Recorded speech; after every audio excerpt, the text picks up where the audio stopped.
Imagine, for a moment, poop, crap, rot, excrement. That is your profession. Every day, farms, graves, wherever really. Animal shit, and you wipe. Mornings, nights, birthdays, weekends.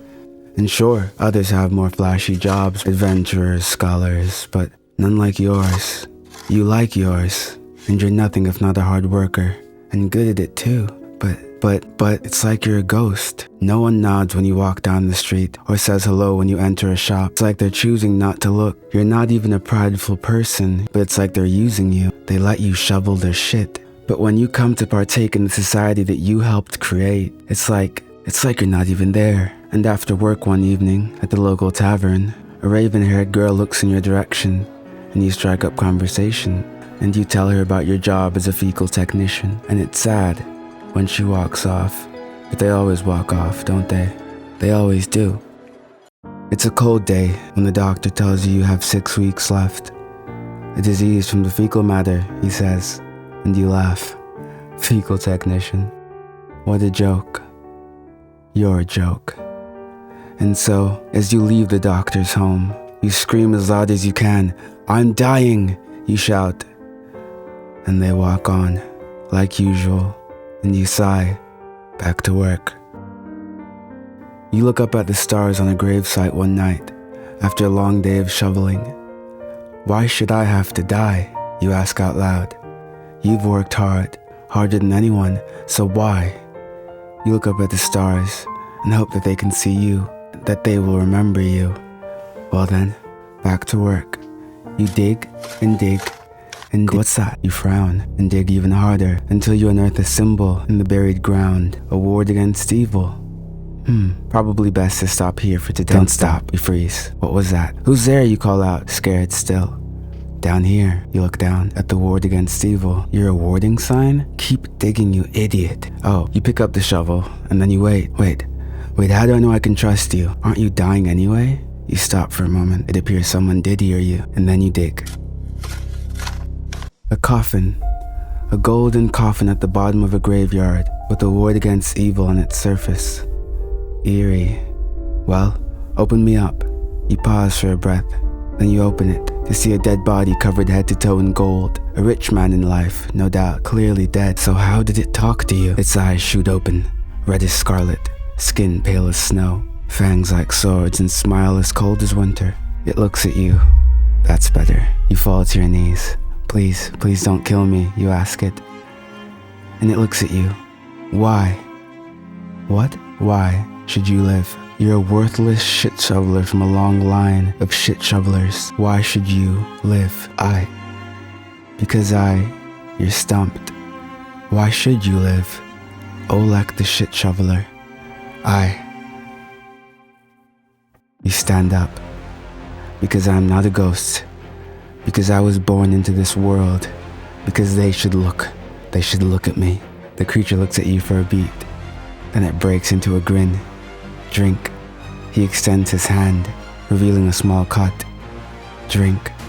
You look upon him, and at the stars. Remember me. You drink.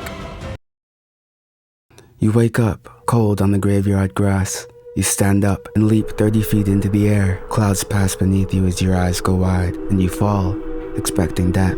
But you're fine. The sun flashes through, and your skin is scorched. You flinch and take a step, and run like the wind. You can't control it, this power, but it fills you to the brim. And as you run and take in the world, as if for the first time, what will you do? You ask yourself, what you've always wanted. Adventure. You pass the guild exam with record numbers, and you adventure, crippling dragons, hunting sirens. You travel far and wide, high and low. You clash with gorgons, hydra, griffins. You battle beneath the stars, for the sun will not have you, but the embrace of the stars is plenty, and you revel in your newfound strength. With your trademark shovel, you trade blows with the most maniacal and deviant horrors the waking world has ever seen, and you're nothing, if not a hard worker. So you fight on, and show these monsters what a fecal technician can do. They drown you in honors, in glory. Olek the Omen they call you. And you realize that finally, they see you. After the ceremony, you see her, girl at the back of the guild hall, with white hair, beautiful. You walk up to her, learn her name, Calliope. You introduce yourself, and it's heaven. You show her your graveyard, show her your skin, your eyes, and the days, the months, the years spent with Calliope make you remember what the world is, what the world could be, and your son, your boy, they teach you what the world should be, and you stay there, infinitely. Perhaps these people aren't so bad. Perhaps there is good here. She is good, and he is good. You know it, deep down, and so you tell them what happened to you, the only person you've ever told, Calliope. And you work hard for her. Slaying monsters is a lot like shoveling. You find a hole and dig and dig and dig for your future, for your son. You come home to see it, your house burning, and your son hanging from a tree. A group of humans stand in front of that tree and tell you that they know what you are, that your wife told them, and that you're next, because you are a monster, not to be trusted, not to bear children. You are a plague upon this world that should be cleansed, root and stem. And so they started early. You stay for a long while, perhaps an infinite moment. A plague, a monster, you. Ground shakes as your eyes turn red. Where is she, you ask? And she walks out. Calliope. She smiles at you. They're right, you know, you're a monster. Her head comes clean off, and they all turn, ready to attack you for the monster you are. You bring your son down from the tree and open his mouth to see fangs on his teeth, and you understand now and look up at the stars. No, enough. The debt will be paid 100-fold. You enslave them, the humans. They scream and chatter like cattle, but no matter. You're used to shoveling shit, and you use thralls to put them in cages. Tell them when to eat, sleep, think. And when they act out, you burn them, eviscerate them, as is your right, as their king. They are not well, these monsters. They are sick, but with guidance, you can heal them. You burn them, beat them, take their sons and daughters for your thralls. And then, a figure rises up. The hero, they call him. What a joke.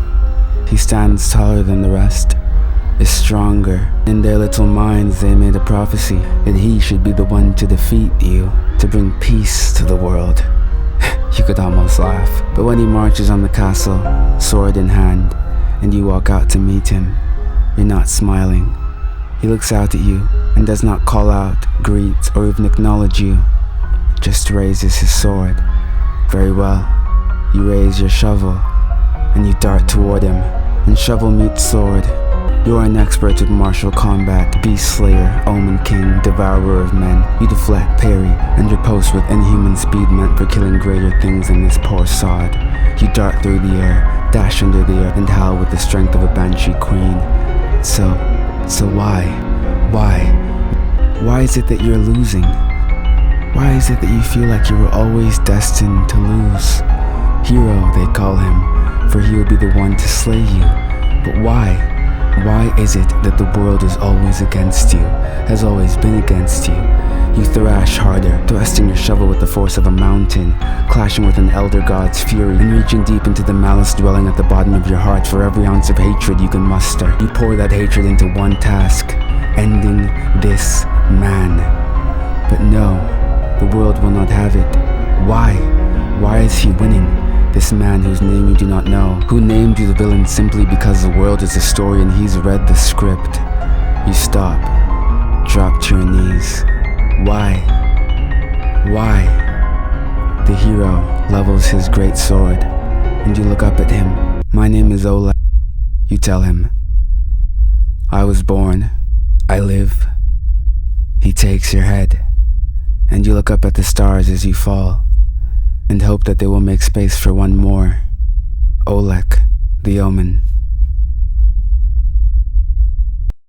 By the way, I started a Patreon, so please check it out for my scripts, or just simply support the channel so I can make more videos more frequently and at a higher quality.